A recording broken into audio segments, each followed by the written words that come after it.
Hello student, आज के video में हम प्रोडक्शन मैनेजमेंट में अपना टॉपिक क्वालिटी कंट्रोल को कवर करेंगे। लास्ट वाले वीडियो में हमने क्वालिटी कंट्रोल के मीनिंग, उसका डेफिनेशन, उसके कैरेक्टरिस्टिक्स और ऑब्जेक्टिव्स देखे थे। आज के लेक्चर में हम ऑर्गेनाइजेशनल स्ट्रक्चर देखेंगे क्वालिटी सर्किल का, देन क्या क्या बेनिफिट्स होते हैं क्वालिटी सर्किल के और इसके लिमिटेशंस, देन आपका ये वाला टॉपिक कवर हो जाएगा। ठीक है, तो ऑर्गेनाइजेशनल स्ट्रक्चर देखते हैं क्वालिटी कंट्रोल का। क्वालिटी कंट्रोल का एक एप्रोप्रिएट ऑर्गेनाइजेशनल स्ट्रक्चर है for its effective and efficient performance. ये वेरी करता है इंडस्ट्री टू इंडस्ट्री, मतलब ज़रूरी नहीं है कि जो क्वालिटी सर्कल किसी एक ऑर्गेनाइजेशन का हो या एक इंडस्ट्री का हो वो नेक्स्ट वाली दूसरी इंडस्ट्री का भी सेम ही होगा। ठीक है, तो ये वेरी करता है industry to industry, organisation to organisation, but लेकिन it is useful to have a basic framework as a model. लेकिन ये यूजफुल है have a basic framework as a model. जो स्ट्रक्चर है क्वालिटी सर्किल का, उसमें कंसिस्ट होते हैं आपके फॉलोइंग एलिमेंट्स। ठीक है, तो फर्स्ट है स्टीयरिंग कमिटी। ये क्या होता है, ये टॉप है, ये टॉप पर होती है, मतलब सबसे ऊपर। This is at the top of the structure. ये हेडेड बाय होती है सीनियर एग्जीक्यूटिव, तो बोल सकते हैं it is headed by a senior executives and includes representatives from the top management personnel.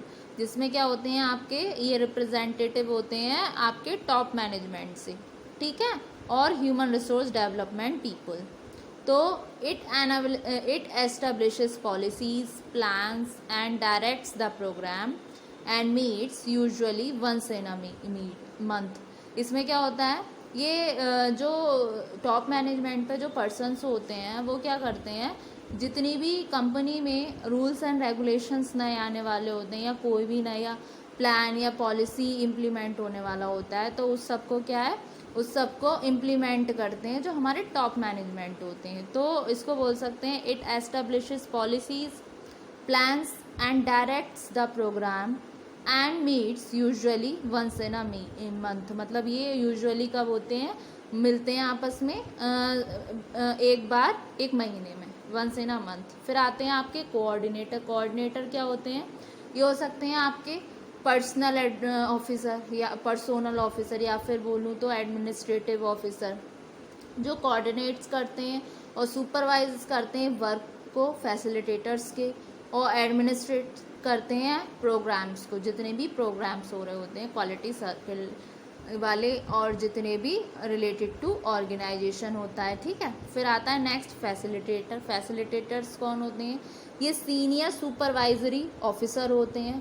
ये कोऑर्डिनेट्स करते हैं वर्क को सेवरल क्वालिटी सर्किल में थ्रू द सर्किल लीडर। ठीक है, फिर आते हैं आपके सर्किल लीडर। सर्किल लीडर कौन होते हैं, ये होते हैं आपके लोएस्ट लेवल वर्कर, या कहूँ तो सुपरवाइजर, जो एम्प्लॉयज से ऊपर जो होते हैं ना वो सुपरवाइजर होते हैं। ठीक है, तो सर्किल लीडर ऑर्गेनाइज करते हैं, कंडक्ट करते हैं सर्किल एक्टिविटीज़ को। ठीक, फिर आते हैं आपके सर्किल मेंबर्स। सर्किल मेंबर कौन हो गए, आपके स्टाफ वर्कर्स हो गए।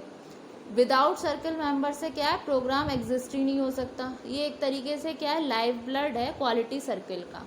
ये अटेंड करते हैं सारी meeting as far as possible और offer suggestion and idea, participate करते हैं एक्टिवली ग्रुप प्रोसेस में, और टेक ट्रेनिंग को सीरियसली लेते हैं एक रिसीप्टिव एटीट्यूड में। जो रोल्स जो होता है, ये सारे रोल होते हैं ऑर्गेनाइजेशनल स्ट्रक्चर में जितने भी मैंने आपको बताया। सबसे पहले आता है आपका स्टीयरिंग कमेटी, फिर कोऑर्डिनेटर, देन आपके फैसिलिटेटर, फिर सर्किल लीडर, देन आपके सर्किल मेंबर्स। अब आते हैं बेनिफिट्स क्या क्या होते हैं क्वालिटी सर्किल के।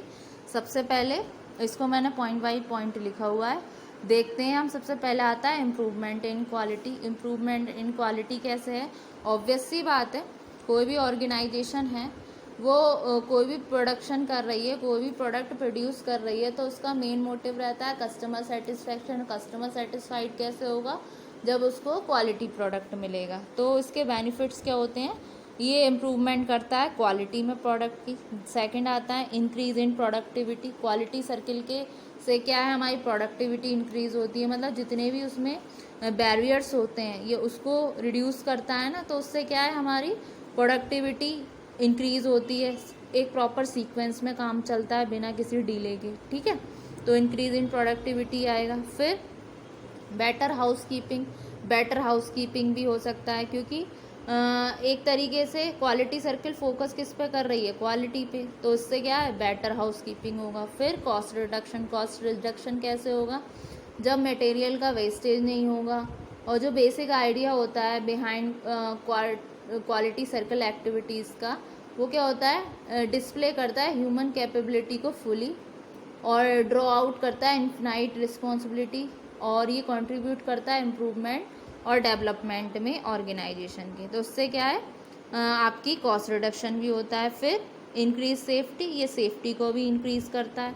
फिर आता है वर्किंग विदाउट टेंशन, जब काम स्मूथली चलेगा बिना किसी रुकावट के, और जितनी भी आपकी प्रॉब्लम्स हैं उन सब का वो सारी सॉर्ट आउट हो रही हैं based on development of participative culture. मतलब जितने भी एम्प्लॉयज़ हैं, जो स्मॉल ग्रुप हैं, वो एक तरीके से क्या पार्ट है कंपनी का वाइड क्वालिटी कंट्रोल। इसमें एक्टिविटीज़ हैं, सेल्फ डेवलपमेंट है, म्यूचुअल डेवलपमेंट है, कंट्रोल है, यूटिलाइज करते हैं ये क्वालिटी कंट्रोल टेक्निक को, और सारे मेंबर्स के पार्टिसिपेशन के साथ। तो क्या होता है, वर्किंग विदाउट टेंशन, जो काम चल रहा होता है ऑर्गेनाइजेशन में, वो बिना किसी के टेंशन के चल रहा होता है। तो ये एक तरीके से ये भी बेनिफिट हुआ। फिर आती हैं लिमिटेशंस इसकी क्या है कि फर्स्ट में आता है आपका लैक ऑफ मैनेजमेंट सपोर्ट। इसमें थोड़ा सा मैनेजमेंट का सपोर्ट की कमी रहती है, कि क्योंकि ये ग्रुप एक्टिविटी है और इन्वॉल्व होते हैं इसमें टास्क परफॉर्मेंस। ये एक फॉरम नहीं है डिस्कस करने का डिमांड्स और ग्रीवेंसेस। तो इस तरीके से क्या है, इसमें थोड़ा सा मैनेजमेंट का सपोर्ट कम होता है। एम्प्लॉयज़ की इच्छा है, चाहे तो वो ग्रुप के साथ एक साथ आ जाएं, चाहे ना चाहें तो कोई दिक्कत ही नहीं है, ठीक है। फिर टाइम रिक्वायर्ड टू इम्प्लीमेंट, अब इस तरीके की चीज़ों में टाइम तो लगता ही है, तो ये टाइम कंज्यूमिंग है। तो इस तरीके से एक प्रॉपर टाइम चाहिए होता है, तो ये भी हो सकता है टाइम रिक्वायर्ड टू इम्प्लीमेंट। फिर नेक्स्ट आता है फेलियर टू हायर कंसल्टेंट। हाँ, ये फेलियर होता है हायर करने में कंसल्टेंट। फिर इम्प्रॉपर कॉम्पोजिशन होता है क्वालिटी सर्किल का, ठीक है। तो स्टूडेंट, आज के लेक्चर में हमने अपना जो टॉपिक है क्वालिटी सर्किल उसको कवर किया है, ठीक है।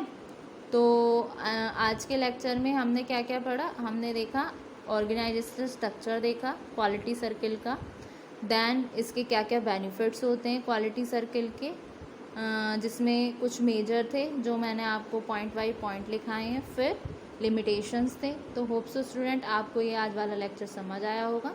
नेक्स्ट वाले वीडियो में हम नेक्स्ट टॉपिक को डिस्कस करेंगे। Thank you very much.